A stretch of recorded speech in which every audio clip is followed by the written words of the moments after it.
Upgrading the current fleet of government-owned mail trucks in the United States has caused a long-standing disagreement between President Biden's administration and the US Postal Service.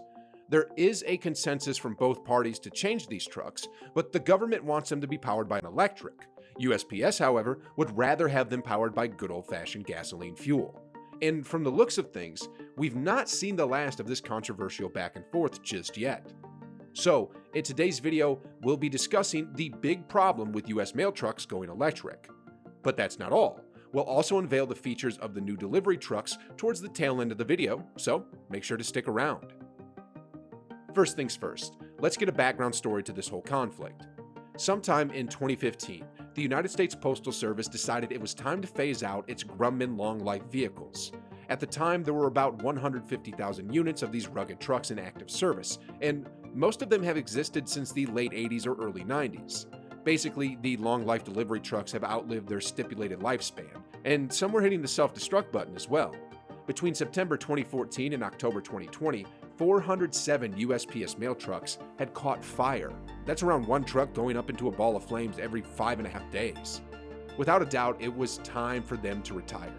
A contractor to replace the previous was finally found in 2021, awarding an initial $482 million contract to Oshkosh Defense.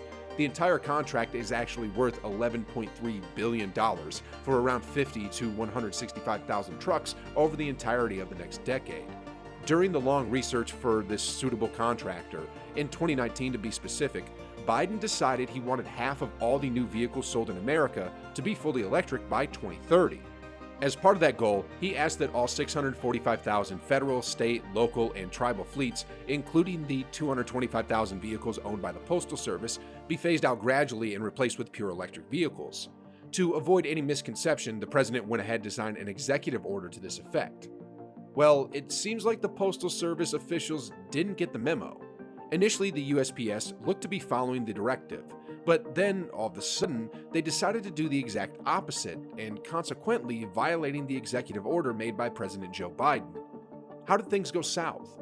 Well, not long after Oshkosh Defense won the contract, an electric vehicle maker identified as Workhorse filed a lawsuit against USPS.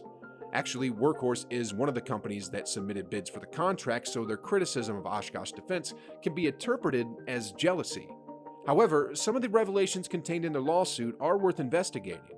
The documents obtained suggested that Oshkosh Defense has never made an electric delivery vehicle. Workhorse further added that the Postal Service refused to award it the contract because one of its test vehicles rolled out of control during testing. The company says that this was in fact the fault of the truck's driver, who somehow forgot to put the vehicle in park. Ironically, it was the Postal Service who appointed the test driver, but we're more concerned about the first allegation. Is it true that Oshkosh Defense has zero experience in making electric delivery vehicles? In a bid to get the facts, we did a quick research ourselves, and from what we found, Oshkosh Defense doesn't seem to have any affiliation with EVs. Apparently, the contractor's name, Oshkosh Defense, gives away its job description.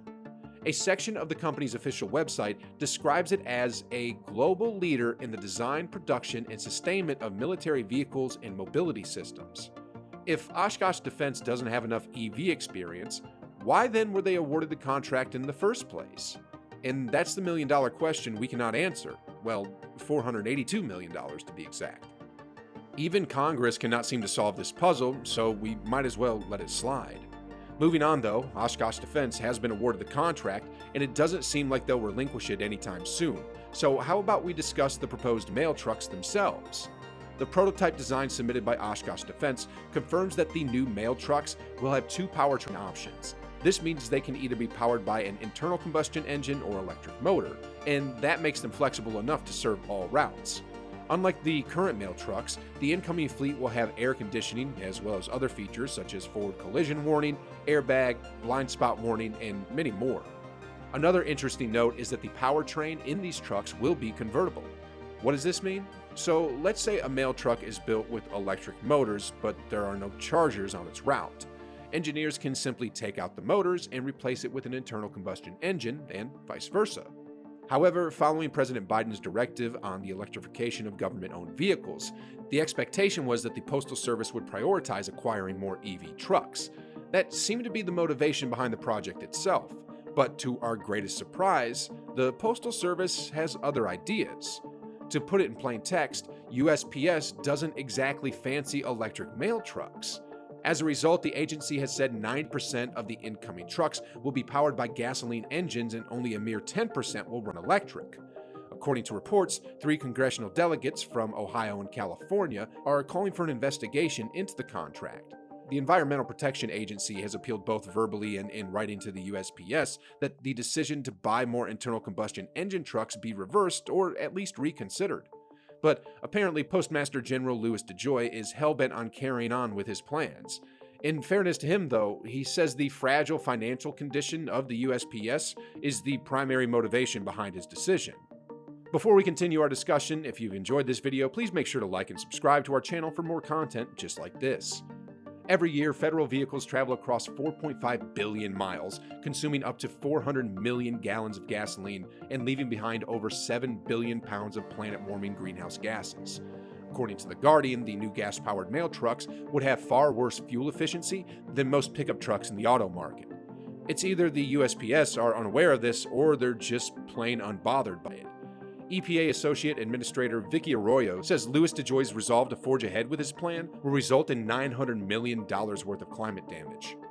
And this right here is the big problem with US mail trucks going electric. Many people, including some members of Congress and industry analysts, have called on Louis DeJoy to either resign or be sacked. Do you agree? What would you rather see in the new mail truck fleet?